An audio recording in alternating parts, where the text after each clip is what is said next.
Good morning, नमस्ते विद्यार्थी मित्रों।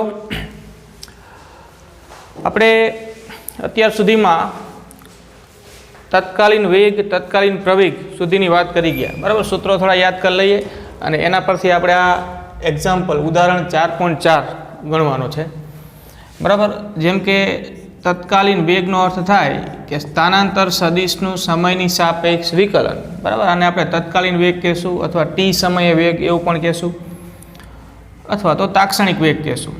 સ્થાનાંતર સદિશનું સમયની સાપેક્ષ વિકલન કરો એટલે વેગનો સદિશ મળે અને વેગના સદિશ પરથી આપણને કોઈ પણ ક્ષણનો વેગ પણ મળે, બરાબર। તમે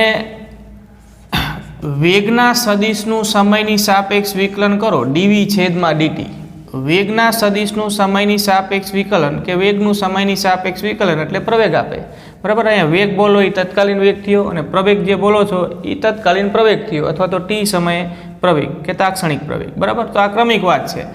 સ્થાનાંતર સદિશનું સમયની સાપેક્ષ વિકલન એટલે વેગનો સદિશ, વેગના સદિશનું સમયની સાપેક્ષ વિકલન એટલે પ્રવેગનો સદિશ।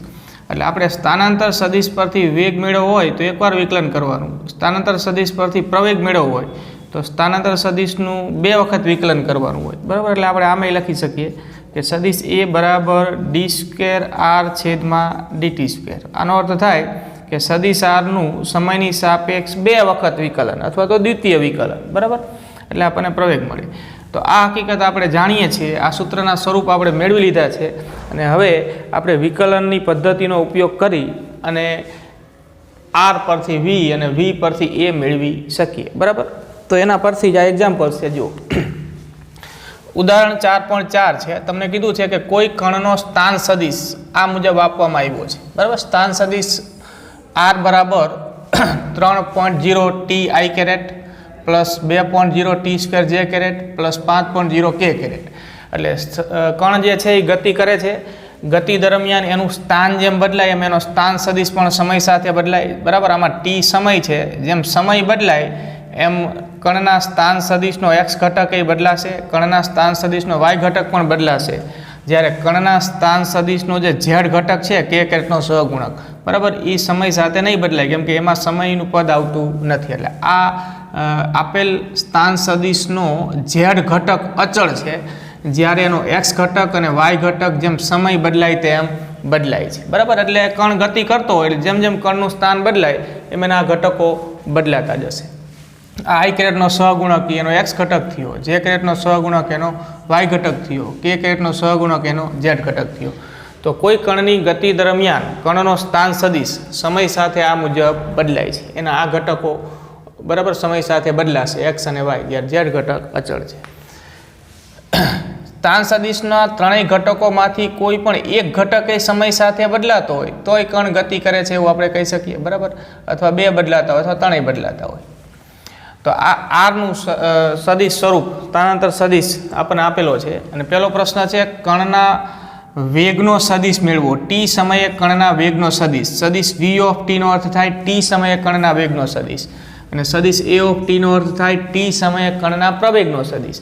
તો આપણી પાસે હવે આ ફોર્મ્યુલા છે, બરાબર। આપણે આર પરથી પહેલાં વી મેળવવું છે, આર પરથી વી મેળવવું હોય તો આરનું સમયની સાપેક્ષ શું કરવાનું? વિકલન, બરાબર। તો આપણે લખીએ જો કે સદિશ વી ઓફ ટી, બરાબર, આ કાઉન્સમાં ટી કર્યું છે એનો અર્થ કે ટી સમયે કણના વેગનો સદિશ, બરાબર। આ ડી છેદમાં ડીટી કરો એટલે સમયની સાપેક્ષ વિકલન કોનું? તો કે સદિશ આરનું, ટી સમયે, આને આપણે આમાં લખી શકીએ સદિશ આર ઓફ ટી, આવું લખી શકાય। સદિશ આર ઓફ ટી એટલે આરી વાતમાં, તો ડી છેદમાં ડીટી સદિશ આર ઓફ ટીની જગ્યાએ આખું સૂત્ર મૂકી દો, 3.0 અથવા તો 3 ખાલી, બરાબર, t i caret plus 2.0 t square j caret plus 5.0 k caret. આ મુજબ આપણને આર આપેલો છે, બરાબર। હવે વિકલન કરવાનું, જો વિકલન કરવાની પદ્ધતિ તમે અગાઉના ચેપ્ટરમાં ભણી ગયા એટલે હવે તમને બધાને વિકલન કઈ રીતે કરવું, એના નિયમો શું હતા એ બધો ખ્યાલ છે। થોડું તમને યાદ કરાવી દઉં કે વિકલન જ્યારે તમે કોઈ પદનું કરો, જેમ કે આપણે અહીંયા આ સમીકરણ જે આરનું છે એનું સમયની સાપેક્ષ વિકલન કરવાનું છે, બરાબર। તો સમયની સાપેક્ષ વિકલન કરવાનું છે, જે અચળ અંક હોય, જે સમય પર આધારિત ન હોય, એનું સમયની સાપેક્ષ વિકલન શું થાય? શૂન્ય થાય. અચળ અંકનું વિકલન શૂન્ય થાય. બાકી વિકલન કરવાની પદ્ધતિ તમને ખબર છે, આપણી પાસે આ સૂત્ર હતું, બરાબર, યાદ કરાવજો. આવું હતું dxની n ઘાત છેદમાં dx. તો આનું વિકલન આપણે આમ કરતા હતા, ઘાત આગળ અને xની ઘાતમાં એકનો ઘટાડો, બરાબર. xની n ઘાતનું xની સાપેક્ષ વિકલન, તો n ઘાત આગળ અહીંયા મૂકવાની ગુણાકારમાં, અને xની જે ઘાત હતી એમાં એકનો ઘટાડો કરવાનો. તો xની n ઘાતનું xની સાપેક્ષ વિકલન આમ થાય n xની n માઇનસ 1 ઘાત, બરાબર. અને હજી અહીંયા ગુણાકારમાં xનું xની સાપેક્ષ વિકલન આવે dx છેદમાં dt. જો કે dx છેદમાં dx, સોરી, પણ આનો જવાબ તો 1 થઈ જવાનો, બરાબર. એટલે આ સૂત્ર છે વિકલનનું. તમે આ ભણી ગયા છો એટલે આપણે બહુ ડિટેલમાં વાત નથી કરતા. આ સૂત્ર તમને ખબર છે, બરાબર. એનો ઉપયોગ આપણે કરીશું. જો સહગુણક જે હોય એ એમને આગળ ગુણાકારમાં રાખવાનો. આ 3.0 અહીંયા ટીનો સહગુણક છે. આપણે પહેલાં પદનું સમયની સાપેક્ષ વિકલન કરવાનું છે. તો આ 3.0 એમને એમ ટીની સાપેક્ષ વિકલન શું થાય? 1 થાય, બરાબર. જેમ એક્સનું એક્સની સાપેક્ષ વિકલન dx છેદમાં dx 1 થાય, એમ dt છેદમાં dt શું થાય? 1 થાય. આઈ કેરેટ તો અહીં લખવાનો જ, બરાબર. પ્લસ અહીંયા 2.0 ટી સ્ક્વેરનો સહગુણક છે, એટલે 2.0 તો આપણે લખી જ દેશું. હવે ટી સ્ક્વેરનું ટીની સાપેક્ષ વિકલન dt સ્ક્વેર છેદમાં dt, એવું થયું ને. તો ઘાત આગળ ને ઘાતમાં એકનો ઘટાડો, તો અહીંયા ટીની 2 ઘાત છે, એ 2 ઘાત આગળ ગુણાકારમાં આવશે, અને પછી ટીની 2 ઘાત છે એમાં એકનો ઘટાડો, એટલે 2 માઇનસ 1, બરાબર. પ્લસ જો અહીંયા આ 5 એકલો છે. આ આઈ કેરેટ જે કેરેટ ને કે કેરેટ તો ફક્ત દિશા સૂચક એકમ સદીશો છે, બરાબર. એ અહીંયા હોય કે ન હોય એનાથી વિકલનની પદ્ધતિમાં કંઈ ફેર નથી પડતો. પણ અહીંયા 5.0 સાથે કોઈ સમયનું પદ ગુણાકારમાં નથી. જેમ કે અહીંયા ટી હતું, અહીંયા ટી સ્ક્વેર હતું, એમાં કંઈ નથી. એટલે અચળ અંક થયો. એટલે 5.0 કે 5નું સમયની સાપેક્ષ વિકલન શું થાય? શૂન્ય થાય. કોઈ પણ અચળ અંકનું વિકલન શૂન્ય થાય, બરાબર. એટલે આનું વિકલન 0 થઈ જશે. પછી 0 ગુણ્યા કે કેરેટ લખવાની કોઈ જરૂર નહીં. લખો તો યા તો 0 થઈ જવાનું, 0 કે કેરેટ એટલે, બરાબર. એટલે આ થયું જો 3.0. હવે 3.0 લખવાની જરૂર નહીં. એટલે આ 3 ગુણ્યા 1 એટલે 3 આઈ કેરેટ પ્લસ 2 ગુણ્યા 2 એટલે અહીં કેટલા થશે? 4. અને ટીની 2 માઇનસ 1 ઘાત એટલે ટીની 1 ઘાત. તો 1 ઘાત તો આમ લખવાની જરૂર નથી હોતી. ટી લખો એટલે ટીની 1 ઘાત જ કહેવાય.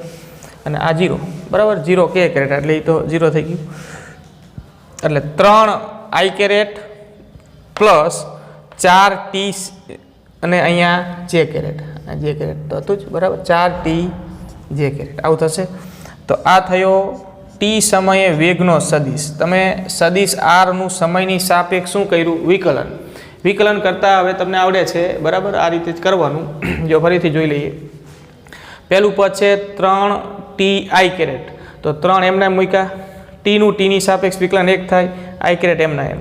પછી બીજું પદ છે 2.0 ટી સ્ક્વેર જે કેરેટ. તો આ 2.0 સહગુણક એમના મૂક્યા, ટી સ્ક્વેરનું ટીની સાપેક્ષ વિકલન, ઘાત આગળ ને ઘાતમાં એકનો ઘટાડો. તો 2 ઘાત હતી અહીંયા આગળ મૂકી, અને ટીની ઘાત 2 હતી એમાં એકનો ઘટાડો કર્યો, એટલે 2 માઇનસ 1 આ જે કેરેટ એમના એમ. પ્લસ અચળ અંકનું વિકલન શૂન્ય થાય એટલે 0, બરાબર. તો આ રીતે આપણને વી ઓફ ટી, સદિશ વી ઓફ ટી મળ્યું. હવે એ ઓફ ટી મેળવવું છે. જેમ તમે આરનું સમયની સાપેક્ષ વિકલન કર્યું એટલે વી મળ્યું, એમ વીનું સમયની સાપેક્ષ વિકલન કરો એટલે એ મળે. તો આપણે સૂત્ર લખીએ, સદિશ એ ઓફ ટી બરાબર ડી સદિશ વી ઓફ ટી છેદમાં ડીટી. વેગના સદિશનું સમયની સાપેક્ષ વિકલન. તો ડી છેદમાં ડીટી વી ઓફ ટી એટલે આપણને જે મળ્યું એ મૂકી દો. 3 આઈ કેરેટ પ્લસ 4 ટી જે કેરેટ, બરાબર. આ રીતે છે. હવે જો આ અચળ અંક થયો, એનું વિકલન શું થવાનું? શૂન્ય. અહીંયા 4 ટીનો સહગુણક છે એટલે 4 એમના મૂક્યા, ટીની સાપેક્ષ વિકલન શું થાય? 1 થાય, ના જે કેરેટ. એટલે આપણને મળ્યું આ 4 જે કેરેટ સદિશ એ ઓફ ટી બરાબર, બરાબર. આ પ્રવેગનો સદિશ. એટલે આ બે જવાબ મળી ગયા, બરાબર. તો એ સદિશ વી ઓફ ટી આ મુજબ થશે અને સદિશ એ ઓફ ટી આ મુજબ થશે, બરાબર. હવે બી પ્રશ્ન છે એમાં કે ટી બરાબર 1 સેકન્ડ માટે વી ઓફ ટીનું મૂલ્ય અને દિશા શોધો. ટી બરાબર 1 સેકન્ડે સદિશ v ઓફ ટીનું મૂલ્ય અને દિશા શોધો, બરાબર. તો આ પણ હવે આપણે શોધી શકીએ. શું કરવાનું? જો આપણી પાસે વેગનો સદિશ છે, બરાબર. આપણે કેટલી સેકન્ડે v ઓફ ટી મેળવવું છે? તો કે 1 સેકન્ડે. એટલે સદિશ v ઓફ ટી, વેગના સદિશ જે છે એમાં જ્યાં ટી છે અહીંયા કેટલા મૂકી દેશું? 1, બરાબર. આમાં આપણે ટી બરાબર 1 મૂકીએ તો 1 સેકન્ડે વેગનો સદિશ મળે, 2 મૂકીએ તો 2 સેકન્ડે વેગનો સદિશ મળે. ટૂંકમાં ટીની જે કિંમત મૂકીએ એટલી સેકન્ડે આ વેગનો સદિશ થાય. તો ટી બરાબર 1 સેકન્ડે, ટી બરાબર 1 સેકન્ડે વેગ સદિશ v બરાબર, આમાં ટી જે છે ને અહીંયા 1 મૂકી દો તો 3i કેરેટ પ્લસ 4 અને ટીની જગ્યાએ 1 જે કેરેટ, એટલે સદિશ v 1 સેકન્ડે વેગનો સદિશ v બરાબર 3i કેરેટ પ્લસ 4 જે કેરેટ આવું થઈ ગયું, બરાબર. તો હવે આપણી પાસે આ ટી બરાબર 1 સેકન્ડે વેગનો સદિશ છે, એનો આ x ઘટક થયો અને એનો આ y ઘટક થયો. i કેરેટનો સહગુણક કોઈ પણ સદિશ માટે એનો x ઘટક કહેવાય, જે કેરેટનો સહગુણક એનો y ઘટક કહેવાય. તો આ ટી બરાબર 1 સેકન્ડે વેગનો સદિશ મળ્યો. આપણે એનું શું શોધવું છે? મૂલ્ય. અને ત્યારબાદ એની શું શોધવી છે? દિશા. તો આનું મૂલ્ય શોધવા માટે હવે આપણને ખબર છે કે માન સદિશ v બરાબર વર્ગમૂળમાં એના બંને ઘટકોના વર્ગના સરવાળાનું વર્ગમૂળ. તો એનો x ઘટક છે 3, 3નો વર્ગ, y ઘટક છે 4, 4નો વર્ગ, બરાબર. તો આ 3નો વર્ગ 9, 4નો વર્ગ 16, એટલે 9 ને 16 25. તો જવાબ કેટલો આવશે? 5, બરાબર. એટલે ટી બરાબર 1 સેકન્ડે વેગના સદિશનું મૂલ્ય થયું 5 મીટર પર સેકન્ડ, આ મૂલ્ય. અને દિશા માટે આપણને ખબર છે, દિશા માટે આપણે કયું સૂત્ર વાપરીએ છીએ? તો કે tan થીટા બરાબર y ઘટક છેદમાં x ઘટક, બરાબર. તો દિશા માટે આપણે લખીશું tan થીટા બરાબર વેગનો y ઘટક છેદમાં વેગનો x ઘટક. તો વેગનો y ઘટક એટલે કેટલો? તો કે જે કેરેટનો સહગુણક વેગનો y ઘટક કહેવાય, 4 છે, એટલે 4. અને x ઘટક કેટલો? તો કે 3. તો tan થીટા બરાબર 4/3. તો આના પરથી આપણે આમાં લખી શકીએ કે થીટા બરાબર tan ઇન્વર્સ 4/3, બરાબર. તો આ થીટા જે મળ્યું એ થીટા શું કહેવાય? તો કે ટી બરાબર 1 સેકન્ડે આ ગતિમાન પદાર્થના વેગના સદિશે x અક્ષ સાથે બનાવેલો ખૂણો, જે એની શું કહેવાય? દિશા, બરાબર. આપણે નેચરલ ટેન્જેન્ટના કોષ્ટક પરથી tan થીટા બરાબર 4/3 મળતું હોય તો થીટા કેટલું થાય? નેચરલ ટેન્જેન્ટના કોષ્ટક પરથી આપણે મેળવી પણ શકીએ. તો tan થીટા બરાબર 4/3, તો થીટાના કેટલા મૂલ્ય માટે આ 4/3 જવાબ આવે? તો કે એના માટે થીટાનું મૂલ્ય તમને મળશે નેચરલ ટેન્જેન્ટના કોષ્ટક પરથી 53 અંશ, બરાબર. tan 53 અંશનું મૂલ્ય કેટલું થાય? 4/3, બરાબર. તો આ રીતે આપણે વિકલનની પદ્ધતિનો ઉપયોગ કરીને જો ગતિમાન પદાર્થના સ્થાન સદિશ સમય સાથે કેવી રીતે બદલાય છે એ સૂત્ર આપણે જાણતા હોઈએ તો એનું એકવાર વિકલન કરીને વેગનો સદિશ મળે, બીજી વાર વિકલન કરીને પ્રવેગનો સદિશ મળે, અને પછી વેગના અને પ્રવેગના સદિશના કોઈ પણ સેકન્ડે એ સદિશ કેટલા હોય એ મેળવી શકાય. જેમ કે 1 સેકન્ડે વેગનો સદિશ આપણે અહીંયા મેળવો તો આ મુજબ મેળવ્યું, બરાબર. પછી એનું મૂલ્ય શોધી શકાય, દિશા શોધી શકાય, બરાબર છે. અને એક બીજી વાત જો કે અહીંયા આપણને જે પ્રવેગનો સદિશ મળ્યો એ 4 જે કેરેટ મળ્યો. તો આનો અર્થ કે જો પ્રવેગના સદિશમાં ક્યાંય હવે સમય નથી આવતો, જો વેગના સદિશમાં સમય આવતો હતો એનો અર્થ કે વેગ સમય સાથે બદલાય છે, જ્યારે પ્રવેગના સદિશમાં સમયનું પદ આવતું જ નથી, જે એવું સૂચવે છે કે પ્રવેગ કેવો છે? અચળ છે, બરાબર. કોઈ પણ સમયે અહીંયા પ્રવેગનું મૂલ્ય છે 4 મીટર પર સેકન્ડ સ્ક્વેર, બરાબર. 4 મીટર પર સેકન્ડ સ્ક્વેર.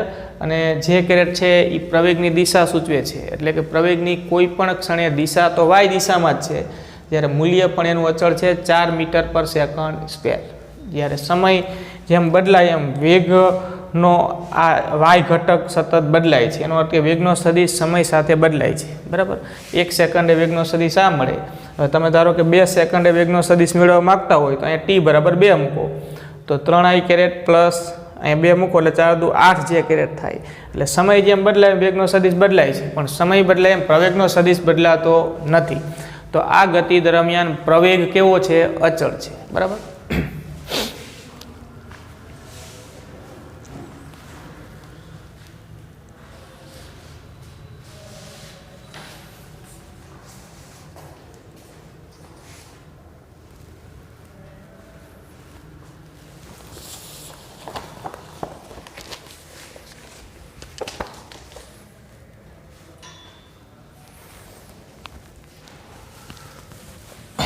જો આપણે આ જે એક્ઝામ્પલ ગણ્યો એવો જ એક એક્ઝામ્પલ સ્વાધ્યાયમાં છે, સ્વાધ્યાય 4.20 20નું એક્ઝામ્પલ છે, બરાબર. અને આ જ રીતનો એક્ઝામ્પલ છે, ખાલી બરાબર આ આંકડાઓ જુદા છે, આ જ પદ્ધતિથી ગણવાનો છે. તમને કીધું છે કણનો સ્થાન સદિશ આર ઓફ ટી, બરાબર, સદિશ આર અથવા તો સદિશ આર ઓફ ટી બરાબર 3t આઈ કેરેટ માઇનસ એ માઇનસ છે minus 2.0 t square j caret plus 4 કે કેરેટ આ રીતે આપેલો છે, બરાબર. આ કણનો સ્થાન સદિશ છે. તો આ જ રીતે પહેલો પ્રશ્ન છે કણ માટે વેગનો સદિશ અને પ્રવેગનો સદિશ મેળવો, બરાબર. કણ માટે વેગનો સદિશ અને પ્રવેગનો સદિશ મેળવો, આ જ પદ્ધતિથી આપણે ગણવાનું છે.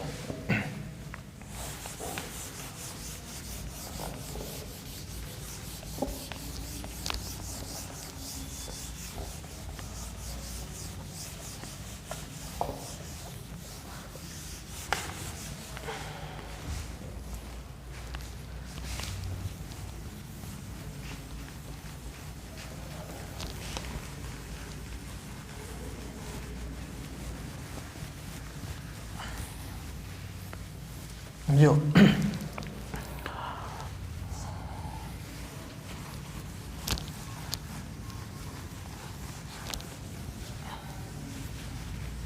પહેલા આપણે વેગનો સદિશ મેળવીએ, બરાબર. તો આપણી પાસે જે આરનું સૂત્ર છે એનું સમયની સાપેક્ષ શું કરવાનું થાય, વિકલન. એ જ પદ્ધતિ આપણે ગણ્યું એ જ રીતે જો મૂકીએ ડી છેદમાં ડીટી, આ સદિશ આર ઓફ ટીના સ્થાને એનું સમીકરણ આખું મૂકી દઈએ 3.0 t i caret minus 2.0 t square j caret plus 4.0 k caret, બરાબર. તો આ રીતે આપણને આ સૂત્ર આપ્યું છે. તો સદિશ વી ઓફ ટી બરાબર વિકલન કરો, બરાબર. આ સૂત્ર આપણી પાસે છે. હવે આ પદ્ધતિ દરેક વખતે એક જ વાપરવાની થાય. જો 3.0 ટી આઈ કેરેટ છે ને, એટલે આ 3.0 એટલે કે 3 એ ટીનો સહગુણક છે, એટલે સહગુણક આપણે એમને રાખીશું. ટીનું ટીની સાપેક્ષ વિકલન 1 થાય અને આઈ કેરેટ એમના એમ. પછી અહીંયા નિશાની જે હોય અહીં મૂકી દેવાની, પ્લસ હોય તો પ્લસ ને માઇનસ હોય તો માઇનસ. અહીંયા માઇનસ છે એટલે માઇનસ મૂક્યું. હવે આ બીજા પદમાં જુઓ 2.0 ટી સ્ક્વેર જે કેરેટ, તો અહીંયા ટી સ્ક્વેરનો સહગુણક 2.0 છે માઇનસ 2.0 એ એમને મૂકી દીધા. ટી સ્ક્વેરનું ટીની સાપેક્ષ વિકલન, ઘાત આગળ અને ઘાતમાં 1નો ઘટાડો, તો ઘાત આગળ ગુણાકારમાં મૂકો એટલે ઘાત 2 છે, 2 આગળ મૂકી. પછી ટીની ઘાત 2 છે ને, 2માં 1નો ઘટાડો, તો 2 - 1 એટલે 1, 2 - 1. પછી આ જે કેરેટ એ જીટી છે. અને ત્રીજા પદમાં આ 4.0 કે કેરેટ છે, તો આ 4.0 સાથે કોઈ સમયનું પદ ગુણાકાર બાદ નથી, એનો અર્થ કે અચળ અંક છે, તો એનું વિકલન શું થાય, 0 0. પછી કે કેરેટ લખો કે ના લખો એ ખબર એ કંઈ ફેર નથી પડતો, એટલે આ 0 થઈ ગયું, બરાબર. તો સદિશ વી ઓફ ટી બરાબર અહીંયા 3.0 ગુણ્યા 1 એટલે 3 લખ્યા, 3 આઈ કેરેટ. અહીંયા 2.0 ગુણ્યા 2 એટલે 4. પછી ટીની 2 - 1 ઘાત એટલે ટીની 1 ઘાત એટલે ખાલી ટી લખાય, બરાબર. આ જે કેરેટ અને આ 0 થઈ ગયું, બરાબર. તો આ થયો કણના વેગનો સદિશ, બરાબર. હવે બીજો પ્રશ્ન છે પ્રવેગનો સદિશ. તો પ્રવેગનો સદિશ મેળવવા માટે આપણે સૂત્ર મૂકીશું સદિશ એ બરાબર ડી વી ઓફ ટી છેદમાં ડીટી, વેગના સદિશનું સમયની સાપેક્ષ વિકલન. તો આ મૂકી દો જો કે ડી છેદમાં ડીટી, જો આ ડી છેદમાં ડીટી બરાબર આ સમયની સાપેક્ષ વિકલનની સંજ્ઞા થઈ, એ ગાણિતિક પ્રક્રિયા છે વિકલન, બરાબર. આવા સૂત્રો મુજબ કરવામાં આવે છે, જેમાં પ્લસ માઇનસ જે ગાણિતિક સંજ્ઞાઓ છે એવી જ રીતે આ ડી છેદમાં ડીટી એ સમયની સાપેક્ષ વિકલન કરવા માટેની સંજ્ઞા જ થઈ. ડી છેદમાં ડીટી કોનું, તો કે સદિશ વી ઓફ ટીનું, એટલે કે સદિશ વી ઓફ ટીનું સમયની સાપેક્ષ વિકલન કરવાનું છે. હવે સદિશ v ઓફ t નું સૂત્ર t સમયે વેગના સદિશનું સૂત્ર છે 3i કેરેટ માઇનસ 4t જે caret, 3i caret minus 4t જે કેરેટ, બરાબર. તો આનું સમયની સાપેક્ષ વિકલન કરો તો સદિશ a લખો કે સદિશ a ઓફ t લખો, બરાબર. સદિશ a ઓફ t સમયે પ્રવેગનો સદિશ એમ, બરાબર. હવે આ 3 છે ખાલી, જો સમય અહીંયા છે નહીં તો અચળાંકનું વિકલન 0 થાય તો 0 ગુણ્યા i કેરેટ 0 થઈ જવાનું. પછી આ માઇનસનું માઇનસ 4 એમના એમ t નો સહગુણક છે એટલે, અને t નું t ની સાપેક્ષ વિકલન 1 થાય એટલે આ t નું t ની સાપેક્ષ વિકલન 1 થશે અને આ જે કેરેટ. તો એનો અર્થ કે પ્રવેગનો સદિશ આપણને મળે છે સદિશ a ઓફ t બરાબર માઇનસ 4 જે કેરેટ, માઇનસ 4 જે કેરેટ. આ તો 0 થઈ ગયું, આ માઇનસ 4 જે કેરેટ. તો આ જે પ્રવેગનો સદિશ મળ્યો આપણને એ માઇનસ 4 જે કેરેટ એટલે કે પ્રવેગના સદિશ માં ફક્ત એનો એક જ ઘટક છે, એ y ઘટક છે, અને આગળ ઋણ નિશાની છે જેવું સૂચવે છે એ ઋણ y ઘટક છે, બરાબર. જે કેરેટ પણ છે અને માઇનસ એ છે એટલે એ ઋણ y દિશા સૂચવે. ખાલી જે કેરેટ હોય તો ધન y દિશા સૂચવે, આગળ માઇનસ હોય તો ઋણ y દિશા સૂચવે. અને પ્રવેગનું મૂલ્ય કેટલું છે તો કે 4 મીટર પર સેકન્ડ સ્ક્વેર, બરાબર. તો આ થયો વેગનો સદિશ, આ થયો પ્રવેગનો સદિશ. હવે આપણને આમાં બીજો પ્રશ્ન કર્યો છે કે t બરાબર 2 સેકન્ડે, t બરાબર 2 સેકન્ડે કણના વેગનું મૂલ્ય અને દિશા શોધો. t બરાબર 2 સેકન્ડે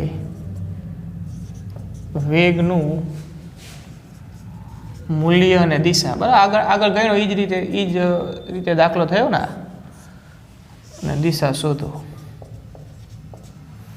બરાબર. આ પ્રવેગનો એકમ આપણે લખી શકીએ મીટર પર સેકન્ડ સ્ક્વેર. અહીંયા આપણે એકમ લખી શકીએ મીટર પર સેકન્ડ, બરાબર. વેગ મીટર પર સેકન્ડમાં, પ્રવેગ મીટર પર સેકન્ડ સ્ક્વેરમાં.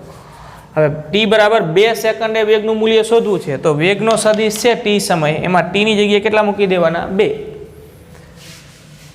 તો હવે આપણે શોધીએ જુઓ કે t બરાબર 2 સેકન્ડે વેગ, એને ખાલી v વડે દર્શાવો તો v બરાબર આ 3i કેરેટ એમના એમ, અહીંયા તો પહેલાં x ઘટકમાં તો કોઈ સમયનું પદ છે જ નહીં એટલે 3i કેરેટ એમને મૂક્યા માઇનસ 4, પછી t ની જગ્યાએ આપણે કેટલા મૂકીશું તો કે 2, બરાબર. આ જે કેરેટ એટલે t બરાબર 2 સેકન્ડે વેગનો સદિશ થશે 3i કેરેટ અને 4 દુ 8 જે કેરેટ, બરાબર. તો આ 2 સેકન્ડે વેગનો સદિશ થયો. જે કણ પોતાનું સ્થાન સમય સાથે આ સૂત્ર પ્રમાણે બદલે છે, એનો સ્થાન સદિશ સમય સાથે આવી રીતે બદલાય છે, એનો 2 સેકન્ડે વેગનો સદિશ આ મળે. હવે એનું મૂલ્ય તો માન સદિશ v બરાબર અંડરરૂટ x ઘટક 3 છે 3 નો વર્ગ પ્લસ y ઘટક -8 છે એટલે -8 નો વર્ગ, બરાબર. તો વર્ગ કરો એટલે આ તો પ્લસ જ થઈ જવાનું એટલે 3 નો વર્ગ 9 ને 8 નો વર્ગ 64, બરાબર. તો તમે આ ગણતરી કરશો એટલે 8.54 73 થાય. આનું વર્ગમૂળ કાઢશો એટલે 8.54 મીટર પ્રતિ સેકન્ડ, બરાબર. 8.54 મળશે. હવે દિશા માટે આપણે tan થીટા બરાબર vy છેદમાં vx એવું લખીએ છીએ. vy એટલે વેગના સદિશનો x ઘટક, 2 સેકન્ડે વેગના સદિશનો y ઘટક vy એટલે જે કેટલો છે -8 અને આ કેટલો છે 3 એટલે -8 ભાગ્યા 3 કરો અને એ ઋણમાં જવાબ તમને મળશે -2.667, બરાબર. તો હવે tan થીટા બરાબર -2.667 મળ્યું. આને તમે આમાં લખી શકો થીટા બરાબર tan ઇનવર્સ -2.667, બરાબર. આ દિશા થઈ, બરાબર. નેચરલ ટેન્જેન્ટનું કોષ્ટક હોય તો એમાં તમે 2.667 tan થીટા બરાબર 2.667 માટે ખૂણો કેટલો છે એ ચેક કરો તો એ જે ખૂણો આવે, બરાબર, લખું છું તો એ જે ખૂણો આવશે થીટા બરાબર નેચરલ ટેન્જેન્ટના કોષ્ટક પરથી 2.667 માટે એ થીટા નક્કી કરો તો એ નેચરલ ટેન્જેન્ટના કોષ્ટકમાં તમને મળશે 59.5 અંશ, સોરી 69.5 અંશ, બરાબર, આવું મૂલ્ય મળે. હવે tan થીટા બરાબર 2.667 ને અનુરૂપ થીટાનું મૂલ્ય 69.5 અંશ મળે છે, પણ આ ઋણ નિશાની છે એવું સૂચવે છે કે કણના વેગનો સદિશ એક્સ અક્ષ સાથે આટલો ખૂણો બનાવશે, પણ કઈ બાજુ બનાવશે? નીચે તરફ. જો આવી વાત હોય કે આપણને આ એક્સ અક્ષ છે અને આ વાય અક્ષ છે, બરાબર. જો આ થીટા આ જો મૂલ્ય પ્લસમાં હોત, જેમ કે આગળના દાખલામાં આપણને આ ધન મૂલ્ય મળતું હતું, તો અહીંયા જે થીટા હોય એ થીટા એ વેગના સદિશે જે તે ક્ષણે એક્સ અક્ષની ઉપર તરફ બનાવેલો ખૂણો થાય. અને આ tan થીટા બરાબર જો માઇનસમાં આવે જવાબ, તો જે થીટા મળે નેચરલ ટેન્જેન્ટના કોષ્ટક પરથી, એ ખૂણો એક્સ અક્ષ સાથે આમ કઈ બાજુ બને? આમ નીચે તરફ. ઋણમાં હોય, આ ઋણમાં હોય તો આ ખૂણો એક્સ અક્ષ સાથે બને, પણ કઈ બાજુ? આમ નીચે તરફ, ચોથા ચરણમાં, બરાબર.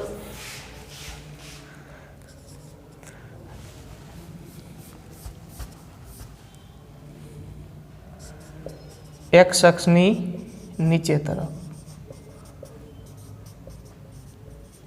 બરાબર. એટલે અહીંયા આ પરિસ્થિતિ જે છે એ મુજબ આપણે આકૃતિ સાઈડમાં દર્શાવી હોય તો આમ દર્શાવાય કે દિશા આવી છે, આ એક્સ અક્ષ અને ખૂણો જે બન્યો આ એ એક્સ અક્ષની નીચે તરફ વેગના સદિશે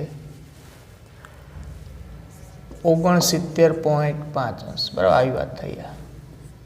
આ થઈ ધન વાય અક્ષ અને આ થઈ ઋણ વાય અક્ષ, બરાબર. તો અહીંયા વેગનો સદિશ એક્સ અક્ષની નીચે તરફ 69.5 અંશનો ખૂણો બનાવે એવી દિશામાં મળશે 2 સેકન્ડે, બરાબર છે.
જો હવે આપણે ખૂબ અગત્યના એવા બીજા 3 પરિણામો મેળવવાના છે. પ્રશ્ન થશે સમતલમાં થતી અચળ પ્રવેગી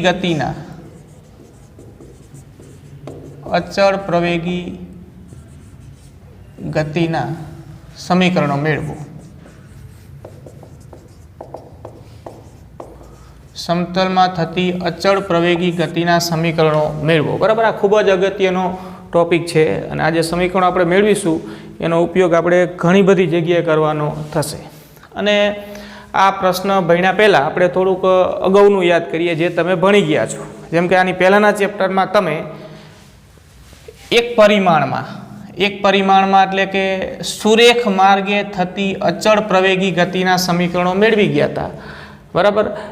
એ જ સમીકરણો હવે આપણે સમતલમાં થતી અચળ પ્રવેગી ગતિ માટે મેળવવાના છે.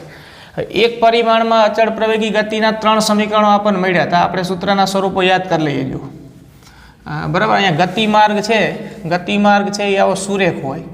ધારો કે x અક્ષની દિશામાં કોઈ પદાર્થ ગતિ કરે છે અને અચળ પ્રવેગી ગતિ છે અને આ સુરેખ x અક્ષની દિશામાં, તો એના માટે અચળ પ્રવેગી ગતિના સમીકરણો આવા હતા કે v બરાબર v0 પ્લસ at. બરાબર, અહીંયા v એટલે અંતિમ વેગ, v0 એટલે પ્રારંભિક વેગ, a એટલે અચળ પ્રવેગ ને t એટલે સમયગાળો. બરાબર, આમાં t સમયગાળો છે. v બરાબર v0 પ્લસ at, પછી હતું x બરાબર v0t પ્લસ 1/at સ્ક્વેર, આવું હતું. બરાબર, અને ત્રીજું સમીકરણ હતું v square minus v0 square બરાબર 2ax. આ એક પરિમાણમાં સુરેખ માર્ગે જ્યારે પદાર્થ ગતિ કરતો હોય અને એ ગતિ અચળ પ્રવેગી હોય ત્યારે એ અચળ પ્રવેગી ગતિના સમીકરણો છે. બરાબર, આમાં જ્યાં તમને v0 દેખાય છે એ પ્રારંભિક વેગ છે, t બરાબર 0 સેકન્ડે. v જે છે એ અંતિમ વેગ છે, એ અચળ પ્રવેગ છે, t જે છે એ સમયગાળો છે, અને x જે છે x અહીંયા સ્થાનાંતર છે. બરાબર, જો આ ધારો કે ઉદ્ગમ બિંદુ છે તો એનું પ્રારંભિક સ્થાન ઉદ્ગમ બિંદુ પર જ હોય, તો આ પ્રારંભિક સ્થાનને આપણે x0 નામ આપીએ તો x0 બરાબર 0. અને ધારો કે આપણે કોઈ અંતિમ સ્થાન અહીંયા લઈએ તો આ અંતિમ સ્થાન એટલે આટલું જે અંતર થયું, આ અંતર થયું x. બરાબર, તો આ x બરાબર x થયું. એનો અર્થ કે અહીંથી અહીંયા સુધી એને કેટલું અંતર કાપ્યું, કેટલું સ્થાનાંતર કર્યું, તો કે x જેટલું. પ્રારંભિક સ્થાન ઉદ્ગમ બિંદુ પર હોય તો સ્થાનાંતર અંતિમ સ્થાન x માઇનસ 0 એટલે x થશે. પણ પ્રારંભિક સ્થાન જો ઉદ્ગમ બિંદુ પર ન હોય તો સ્થાનાંતરનો અર્થ થાય અંતિમ સ્થાન માઇનસ પ્રારંભિક સ્થાન. પ્રારંભિક સ્થાન 0 પર જ હોય તો અંતિમ સ્થાન x એ જ અહીંયા શું થશે, સ્થાનાંતર. એટલે x માઇનસ 0 એ આ સ્થાનાંતર થયું જો આવી સ્થિતિ હોય તો. અને કદાચ આવી સ્થિતિ ન હોય અને કણ, ધારો કે આ રીતે વાત છે, જો કે કણ છે આ ઉદ્ગમ બિંદુ છે, કણનું પ્રારંભિક સ્થાન અહીંયા છે, એટલે કે આ x0 કંઈક છે, પ્રારંભિક સ્થાન એટલે ઉદ્ગમ બિંદુથી આ અંતર કંઈક છે, અને અંતિમ સ્થાન આ x છે. એટલે આ અંતર થયું x0, આ અંતર થયું x, તો એને કરેલું સ્થાનાંતર કેટલું થાય, તો કે અંતિમ સ્થાન x માઇનસ પ્રારંભિક સ્થાન x0, x માઇનસ x0 થાય. બરાબર, તો જો પ્રારંભિક સ્થાન ઉદ્ગમ બિંદુ પર ન હોય તો સ્થાનાંતર x માઇનસ x0 થાય, અને જો પ્રારંભિક સ્થાન ઉદ્ગમ બિંદુ પર જ હોય તો સ્થાનાંતર x થાય. એટલે જો આવી પરિસ્થિતિ હોય તો આ સમીકરણો આપણે આમ લખશું. પહેલામાં તો x આવતું નથી એટલે પહેલું તો એમ જ આવશે, અને x ના સ્થાને બરાબર અહીંયા x એટલે x માઇનસ 0 બરાબર x હતું. હવે અહીંયા સ્થાનાંતરનો અર્થ થશે x માઇનસ x0 બરાબર v0t પ્લસ 1/at સ્ક્વેર. અને એ જ રીતે ત્રીજું સમીકરણ થશે v square minus v0 square બરાબર 2ax માઇનસ x0. જ્યાં x હતું અહીંયા શું લખવું પડે, x માઇનસ x0 લખવું પડે જો પરિસ્થિતિ આવી હોય તો. તો આ તો થયું એક પરિમાણમાં થતી અચળ પ્રવેગી ગતિના સમીકરણો. બરાબર, ઉદ્ગમ બિંદુ પરથી ગતિની શરૂઆત હોય તો અંતિમ સ્થાન એ સ્થાનાંતર ગણવાનું. ઉદ્ગમ બિંદુ પરથી ગતિની શરૂઆત ન હોય એક પરિમાણમાં સુરેખ માર્ગે અને અન્ય કોઈ સ્થાનેથી હોય તો સ્થાનાંતર થશે અંતિમ સ્થાન x માઇનસ પ્રારંભિક સ્થાન x0, x માઇનસ x0 અહીંયા એ આવશે. બરાબર, આ સૂત્રો તમે ભણી ગયા. હવે આ જ વાત આપણે ક્યાં કરવાની છે, તો કે સમતલમાં. આ ક્યાં હતું, તો કે એક પરિમાણમાં. આ એક પરિમાણમાં અચળ પ્રવેગી ગતિના સમીકરણ થયા. એક પરિમાણમાં કે સુરેખ માર્ગે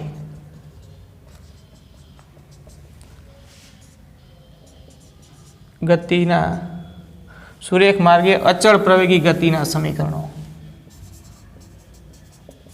અચળ પ્રવેગી ગતિના સમીકરણો છે આ. બરાબર,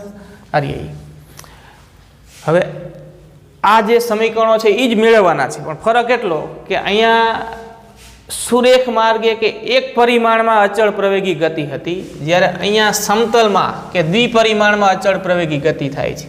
અને આ જ 3 સમીકરણો આપણે મેળવવા છે. તો આપણે મેળવીએ જો ધારો કે કોઈ સમતલમાં કણ અચળ પ્રવેગી ગતિ કરે છે, કોઈ કણ સમતલમાં અચળ પ્રવેગી ગતિ કરે છે,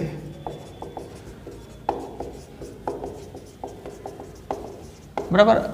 પ્રવેગ અચળ છે. પ્રવેગ અચળ છે એનો અર્થ એવો થાય કે પ્રવેગનું મૂલ્ય પણ નહીં બદલાતું હોય અને દિશા પણ નહીં બદલાતી હોય, બરાબર. કોઈ પણ સદિશ રાશિ અચળ છે, કોઈ પણ સદિશ રાશિ અચળ છે એવું તમે બોલો એનો અર્થ એવો થાય કે આપેલ સદિશ રાશિનું મૂલ્ય અને દિશા સમય સાથે બદલાતા નથી.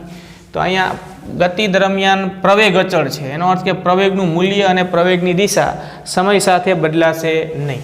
અચળ પ્રવેગી ગતિ કરે છે t બરાબર 0 સમયે કણનો વેગ, આને કહેવાશે પ્રારંભિક વેગ. પ્રારંભિક વેગ v0 અને t સમયે કણનો વેગ અંતિમ વેગ આપણે કહીશું, અંતિમ વેગ v છે, બરાબર. તો હવે આપણે આટલી માહિતી પરથી પેલું સમીકરણ લખી શકીએ જો કે ગતિ અચળ પ્રવેગી છે એનો અર્થ કે અહીંયા તત્કાલીન પ્રવેગ અને સરેરાશ પ્રવેગ સરખા હશે, કેમ કે પ્રવેગ તો અચળ છે. ગતિ અચળ પ્રવેગી છે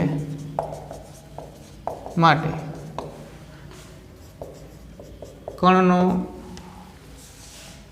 તત્કાલીન પ્રવેગ, તત્કાલીન પ્રવેગ બોલો કે ખાલી પ્રવેગ બોલો, વાત સરખી થઈ, અને સરેરાશ પ્રવેગ સરખા હશે, બરાબર. આ અર્થ આપણે આગળ કરી ગયા. સરેરાશ પ્રવેગ સમાન હશે એટલે આપણે લખી શકીએ જો કે પ્રવેગ બરાબર વેગમાં થતો ફેરફાર છેદમાં સમયગાળો. એટલે પ્રવેગને આપણે એ વડે દર્શાવીએ, વેગમાં થતો ફેરફાર, વેગમાં થતો ફેરફાર એટલે અંતિમ વેગ v માઇનસ પ્રારંભિક વેગ v0, એટલે વેગમાં થતો ફેરફાર સદિશ v માઇનસ v0 છેદમાં સમયગાળો 0 થી t એટલે t માઇનસ 0, બરાબર. એટલે આપણને આવું સમીકરણ મળશે કે સદિશ a બરાબર v માઇનસ v0 છેદમાં t, તો સદિશ a બરાબર આવું મળ્યું ને. એટલે હવે આપણે આમ લખી શકીએ કે v માઇનસ v0 ટીના ગુણાકારમાં લઈ લો તો સદિશ at, બરાબર. v0 ના આ સાઈડ લઈ જાઓ તો સદિશ v બરાબર v0 પ્લસ at એવું થાય, બરાબર. દ્વિપરિમાણમાં છે એટલે દરેક સદિશ રાશિની ઉપર આવું તીર મૂકવું પડશે. અહીંયા આપણે એવું નહોતા મૂકતા કેમ કે અહીંયા દિશાની શક્યતા બે જ હતી, ધન x દિશા અથવા ઋણ x દિશા, એક બાજુ અથવા તો બીજી બાજુ, બરાબર. અહીંયા પ્લસ માઇનસ વડે આપણે દિશા સૂચવતા હતા. જ્યારે સમતલમાં થતી ગતિ માટે આ દરેક સદિશ રાશિઓ પ્રારંભિક વેગ કે અંતિમ વેગ કે અચળ પ્રવેગ એની દિશાની શક્યતાઓ જુદી જુદી હોય. પ્રવેગ અચળ છે એટલે પ્રવેગની દિશા નહીં બદલાતી હોય, પણ દિશા સમતલમાં હશે કોઈ પણ, બરાબર. તો આ રીતે દર્શાવાય. તો આ અચળ પ્રવેગી ગતિનું સમીકરણ નંબર 1 થયું, બરાબર. આના પરથી આપણે એક ટીનું સૂત્ર આવું લખી શકીએ, એને આમ છેદમાં લઈ લો તો ટી બરાબર v માઇનસ v0 છેદમાં a, આવું એ લખાય, બરાબર. તો આ અચળ પ્રવેગી ગતિનું સમીકરણ નંબર 1 સમતલમાં ગતિ માટે.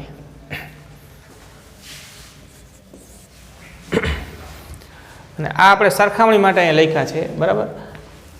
આ એક મળ્યું આપણને, આ રીતે આ સ્વરૂપો છે એ આપણે હવે મેળવીએ.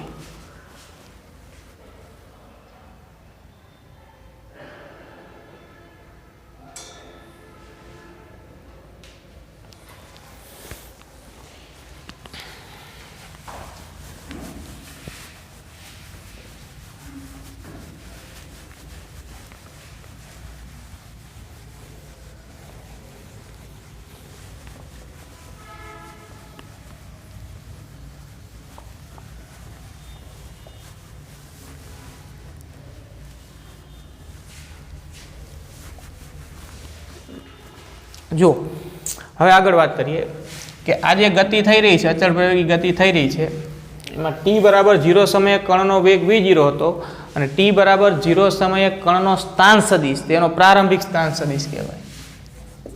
t બરાબર 0 સમયે કણનો પ્રારંભિક સ્થાન સદિશ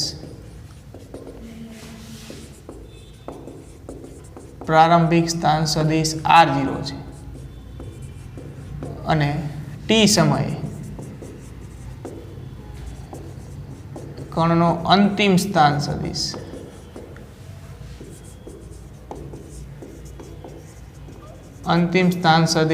r છે. બરાબર. તો સ્થાનાંતર સદિશ શું થાય? માટે સ્થાનાંતર સદિશ બરાબર અંતિમ સ્થાન સદિશ માઇનસ પ્રારંભિક સ્થાન સદિશ. અંતિમ સ્થાનનો સ્થાન સદિશ r માઇનસ પ્રારંભિક સ્થાનનો સ્થાન સદિશ r0. આ સ્થાનાંતર સદિશ થયો. બરાબર. બીજું કે ગતિ અચળ પ્રવેગી છે, પ્રારંભિક વેગ v0 છે અને અંતિમ વેગ v છે. તો સરેરાશ વેગ આપણે આમ લખી શકીએ, સરેરાશ વેગ બરાબર બે વેગ છે, પ્રારંભિક વેગ પ્લસ અંતિમ વેગ અને એને બે વડે ભાગી નાખો તો આ સરેરાશ વેગ કહેવાય. કેમ આવું કેમ અહીંયા લખી શકાય? તો કે ગતિ અચળ પ્રવેગી છે એટલે આપણે સરેરાશ વેગને બંને વેગ પ્રારંભિક અને અંતિમ બે વેગના સરવાળો કરીને બે વડે ભાગી નાખીએ એને આપણે આ ગતિ માટે સરેરાશ વેગ કહી શકીએ. બરાબર. આવું દરેક વખતે ન લખાય, બાકી તો સરેરાશ વેગનું સૂત્ર છે આપણી પાસે કે સ્થાનાંતર સદિશ છેદમાં સમયગાળો. પણ જો ગતિ અચળ પ્રવેગી હોય અને તમે પ્રારંભિક અને અંતિમ વેગ જાણતા હોય તો આ ગતિ માટે સરેરાશ વેગ તમે બે વેગનો સરવાળો કરીને બે વડે ભાગી નાખો એટલો લખી શકાય. બરાબર. તો આ બે પદ છે આપણી પાસે. હવે આ સૂત્ર ખરું કે આપણે સાદી રીતે બોલીએ છીએ ને કે અંતર બરાબર વેગ ગુણ્યા સમય. સાદી રીતે આપણે આવું બોલતા હોઈએ છીએ, અંતર બરાબર વેગ ગુણ્યા સમય. સદિશ સંબંધ આ લખો તો આમ લખાય, અંતર એટલે ટૂંકમાં સ્થાનાંતર. સ્થાનાંતર બરાબર વેગ. અહીંયા વેગ તો અચળ નથી, વેગ અહીંયા કેવો છે તો કે સતત બદલાય છે, ગતિ અચળ પ્રવેગી છે. તો અહીંયા વેગ તરીકે આપણે શું લેશું? સરેરાશ વેગ. સરેરાશ વેગ ગુણ્યા સમયગાળો. બરાબર. તો સ્થાનાંતર અહીંયા થયું r માઇનસ r0, વેગ સરેરાશ વેગ વેગના સ્થાને તો કે v પ્લસ v0 છેદમાં 2 અને સમયગાળો t. બરાબર. હવે આ સમીકરણ 1 નો ઉપયોગ કરીએ. જો સમીકરણ 1 માં v0 પ્લસ at છે v બરાબર, તો સમીકરણ 1 પરથી આ v ના સ્થાને આપણે લખી શકીએ. સમીકરણ 1 પરથી સદિશ r માઇનસ r0 બરાબર v ના સ્થાને આપણે લખીએ v0 પ્લસ at પ્લસ આ v0 તો અહીંયા ખરું જ છેદમાં 2 અને ગુણ્યા t. બરાબર. હવે આ v0 અને આ v0 2v0/2 એટલે v0 થઈ ગયું, t અંદર ગુણી નાખો એટલે v0t થાય પ્લસ at ગુણ્યા t એટલે at સ્ક્વેર અને છેદમાં 2 એટલે 1/2 at² એવું થાય. બરાબર. આ સદિશ r માઇનસ r0 આ થયું સ્થાનાંતર સદિશ. બરાબર. આવું મળે આપણને. આ સમીકરણ નંબર 2 કહી દઉં, સમીકરણ નંબર 2. બરાબર. અને બીજી વાત જો કે આ સમીકરણ 1 છે એ સમતલમાં ગતિ માટે છે એટલે આના બે ઘટક લખાય. તો સમીકરણ 1 નું ઘટક સ્વરૂપ આપણે લખીએ તો આ દરેકના x ઘટક સ્વરૂપ લખીએ તો vx બરાબર v0x પ્લસ axt. તો આ સમીકરણ 1 નું x ઘટક સ્વરૂપ થયું. અને એ જ રીતે દરેકના y ઘટક લખીએ vy બરાબર v0y પ્લસ ayt. તો આ સમીકરણ 1 નું y ઘટક સ્વરૂપ થયું. બરાબર. તો આ સમીકરણ 1 માં જેટલી સદિશ રાશિઓ છે એના x ઘટકો જ લખો અહીંયા તો એનો x ઘટક સ્વરૂપ થાય, અને એ દરેક સદિશ રાશિઓના y ઘટક લખો તો એનું y ઘટક સ્વરૂપ થાય. બરાબર.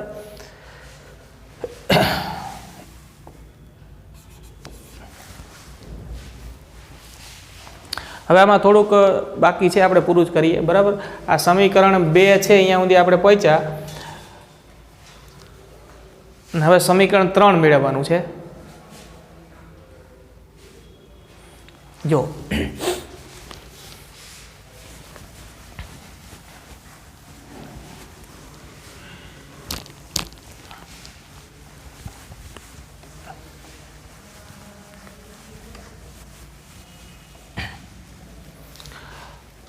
આ સ્થાનાંતર સદિશ થયો બરાબર આર અંતિમ સ્થાનનો સ્થાન સદિશ માઇનસ પ્રારંભિક સ્થાનનો સ્થાન સદિશ હવે આમાં R0 ને આ સાઈડ લઈ જાઓ તો આમાં લખાય કે સદિશ R બરાબર સદિશ R0 plus V0t plus 1/a t² આવું લખાય બરાબર તો આ સમીકરણ 2 છે પણ આપણે ફક્ત R0 ને આ સાઈડ લઈ ગયા આ સ્થાનાંતર સદિશ કહેવાય અને આ R છે અંતિમ સ્થાનનો સ્થાન સદિશ કહેવાય આનું આપણે ઘટક સ્વરૂપ લખી નાખીએ આના ઘટકો લખીએ તો સદિશ R નો x ઘટક x વડે દર્શાવો R0 નો x ઘટક x0 વડે દર્શાવો આ પ્રારંભિક સ્થાનનો સ્થાન સદિશ છે એ રીતે આ V0xt 1/a નો x ઘટક ax t² દરેકના y ઘટક લખો તો y0 V0yt પ્લસ 1/a/t² બરાબર આ રીતે આ સમીકરણનું ઘટક સ્વરૂપ લખાય આ રીતે ઘટકો આના આ બે ઘટકો બરાબર હવે એક ત્રીજું સ્વરૂપ પણ છે એ આપણે મેળવી લઈએ જો હવે એના માટે આ લખીએ આ ફરીથી લખીએ આ જે વચમાં પદ આવ્યું હતું ને એ અહીં લખીએ કે સદિશ R માઇનસ R0 બરાબર V પ્લસ V0 છેદમાં 2 ગુણ્યા t આવું છે જ્યાં t નું સૂત્ર આપણે અહીં બનાવ્યું હતું બરાબર આ સૂત્ર હતું ને કે V બરાબર V0 પ્લસ at આ સમીકરણ 1 છે V0 ને આ સાઈડ લઈ જાઓ એટલે V માઇનસ V0 અને આ a ને આમ છેદમાં લઈ જાઓ તો V માઇનસ V0 છેદમાં a આ કોના બરાબર તો કે t બરાબર તો આપણે અહીંયા t ના સ્થાને આ પદ લખી શકીએ બરાબર આ સૂત્ર લખ્યું એમાં t નું સૂત્ર આ જે છે અહીંયા એડ કરવાનું એટલે આવું થાય જો કે સદિશ R માઇનસ R0 બરાબર V પ્લસ V0 છેદમાં 2 બરાબર t ના સ્થાને આવ્યું V માઇનસ V0 છેદમાં a સદિશ a બરાબર તો હવે આ 2a થાય ને 2a એના અહીં ગુણાકારમાં લઈ લો એટલે સદિશ R માઇનસ R0 અને ગુણ્યા 2 સદિશ a બરાબર અહીંયા વધ્યું V પ્લસ V0 અને V માઇનસ V0 બરાબર તો હવે આ જે છે એ આમ લખાઈ જાઓ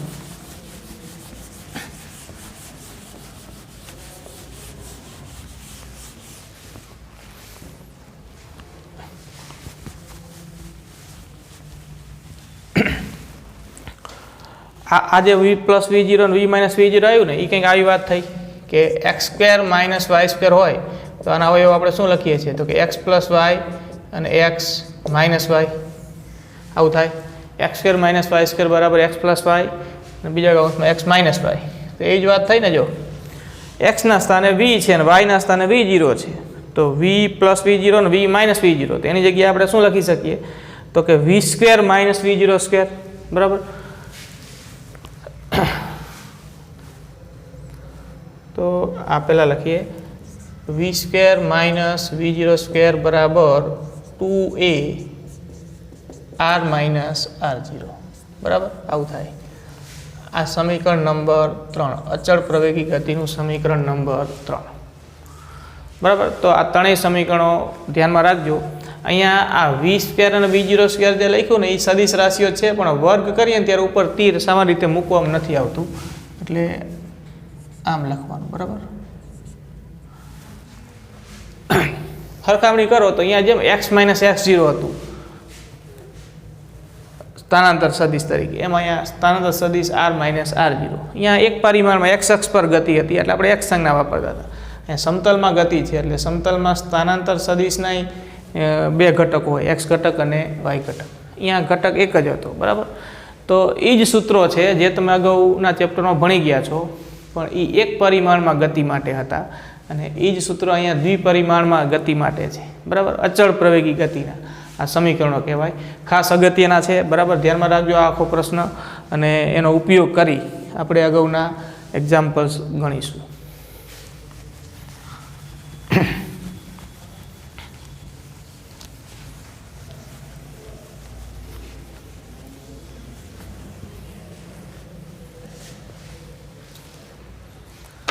બરાબર, હવે આગળની વાત આવતીકાલે કરીશું.